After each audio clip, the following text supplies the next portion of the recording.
St. Louis Rams jokes, NFL jokes. Q.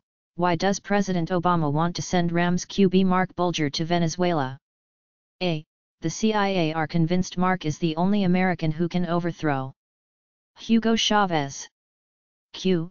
Why can't Sam Bradford use the phone anymore? A. Because he can't find the receiver. Q. Did you hear about the joke that Sam Bradford told his receivers? A. It went over their heads. Q.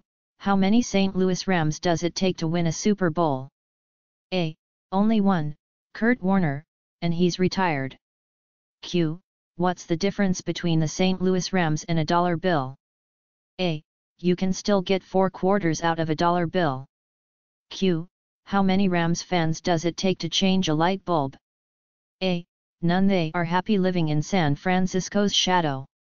Q. What was Sam Bradford's latest injury in a St. Louis Rams uniform? A. A torn labia. Q. What do the St. Louis Rams and Possums have in common? A. Both play dead at home and get killed on the road. Q. What do the St. Louis Rams and a Chick-fil-A manager have in common? A. Neither one shows up for work on Sunday. Q. What is the difference between a Rams fan and a baby? A. The baby will stop whining after a while. Q. What did the Rams fan say after his team won the Super Bowl? A. Damn it, Mom, why'd you wake me up? I was having an amazing dream. Q. How do you know the Missouri State Police are seriously enforcing the speed limits into St. Louis? A. For the first offense, they give you 2 St. Louis Rams tickets. If you get stopped a second time, they make you use them. Q. How are the Rams like my neighbors? A. They can't pick up a single yard. Q. Want to hear a Rams joke? A. Sam Bradford. Q. Why is Sam Bradford like a grizzly bear? A. Every fall he goes into hibernation. Q. What's the difference between the Rams and cigarettes? A. Russell Wilson doesn't smoke cigarettes. Q. How many St. Louis Rams does it take to change a tire? A. 1, unless it's a blowout, in which case they all show up. Q. What do you call 53 millionaires around a TV watching the Super Bowl? A. The St. Louis Rams. Q. What do the St. Louis Rams and Billy Graham have in common? A. They both can make 70,000 people stand up and yell Jesus Christ. Q. How do you keep an St. Louis Rams out of your yard? A. Put up goalposts. Q. Why are so many St. Louis Rams players claiming they have the swine flu?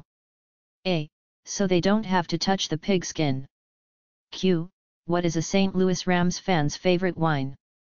A. We can't beat Arizona. Q. How do you stop an St. Louis Rams fan from beating his wife? A.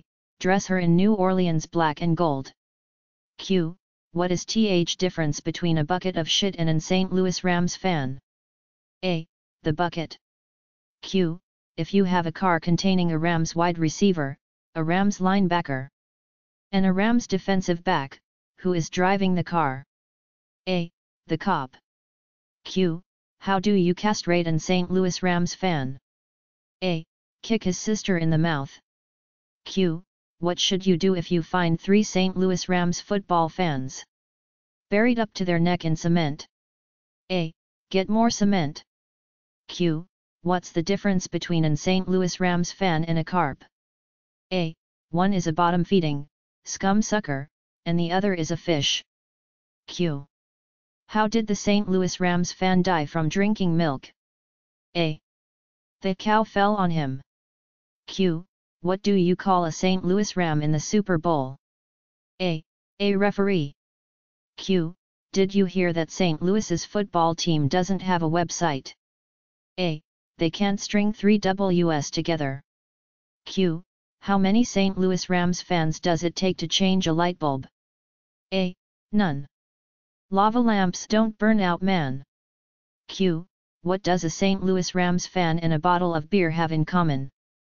A. They're both empty from the neck up. Q. what's the best way to teach your dog to roll over and play dead? A. Have him watch a couple St. Louis Rams games. Q. Why do St. Louis Rams fans keep their season tickets on their dashboards? A. So they can park in handicap spaces. Q. How do the St. Louis Rams spend the first week of training camp? A. Studying the Miranda rights. Q. How do you keep a Rams fan from masturbating? A. You paint his dick New Orleans gold and he won't beat it for 4 years. Q.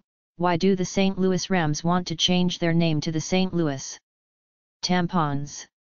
A. Because they are only good for one period and do not have a second string. Q.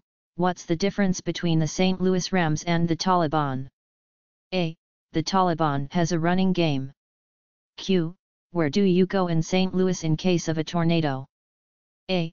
Edward Jones Dome, they never get a touchdown there. Q. Why do ducks fly over Edward Jones Dome upside down? A. There's nothing worth craping on. Q. Why doesn't Springfield have a professional football team? A. Because then St. Louis would want one. Q. Why are St. Louis Rams jokes getting dumb and dumber? A. Because Rams fans have started to make them up themselves. Q. What's the difference between St. Louis Rams fans and mosquitoes? A. Mosquitoes are only annoying in the summer. Did you hear that Edward Jones Dome had to be resodded? That's really sad when you can't even get your own grass to root for you. Asterisk child welfare asterisk. A 7-year-old boy was at the center of a Fulton County courtroom drama yesterday when he challenged a court ruling over who should have custody of him. The boy has a history of being beaten by his parents and the judge initially awarded custody to his aunt, in keeping with child custody law and regulation requiring that family unity be maintained to the highest degree possible. The boy surprised the court when he proclaimed that his aunt beat him more than his parents and he adamantly refused to live with her. When the judge then suggested that he live with his grandparents, the boy cried and said that they also beat him. After considering the remainder of the immediate family and learning that domestic violence was apparently a way of life among them, the judge took the unprecedented step of allowing the boy to propose who should have custody of him.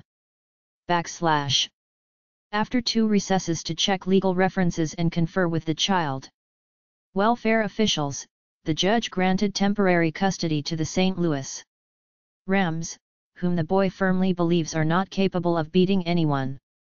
49 ERS fan. On the first day of school, a first-grade teacher explains to her class that she is a Rams fan. She asks her students to raise their hands if they, too, are Rams fans. Wanting to impress their teacher, everyone in the class raises their hand except one little girl. The teacher looks at the girl with surprise. Janie, why didn't you raise your hand? Because I'm not a Rams fan, she replied. The teacher, still shocked, asked, well, if you are not a Rams fan, then who are you a fan of? I am a 49 ERS fan, and proud of it, Janie replied. The teacher could not believe her ears. Janie, please tell us why you are a 49 ERS fan. Because my mom is a 49 ERS fan, and my dad is 49 ERS fan, so I'm a 49 ERS fan too. Well, said the teacher in a obviously annoyed tone, that is no reason for you to be a 49 ERS fan. You don't have to be just like your parents all of the time. What if your mom was an idiot and your dad was a moron? What would you be then? Then, Janie smiled, I'd be a Rams fan. 4 football fans. A Redskins fan, an Eagles fan, a Rams fan, and a Cardinals fan are climbing a mountain and arguing about who loves his team more. The Redskins fan insists he is the most loyal. This is for the Redskins, he yells, and jumps off the side of the mountain. Not to be outdone, the Eagles fan shouts, this is for the Eagles and Throws himself off the mountain. The Cardinals fan is next to profess his love for his team. He yells, "This is for everyone," and pushes the Rams fan off the mountain.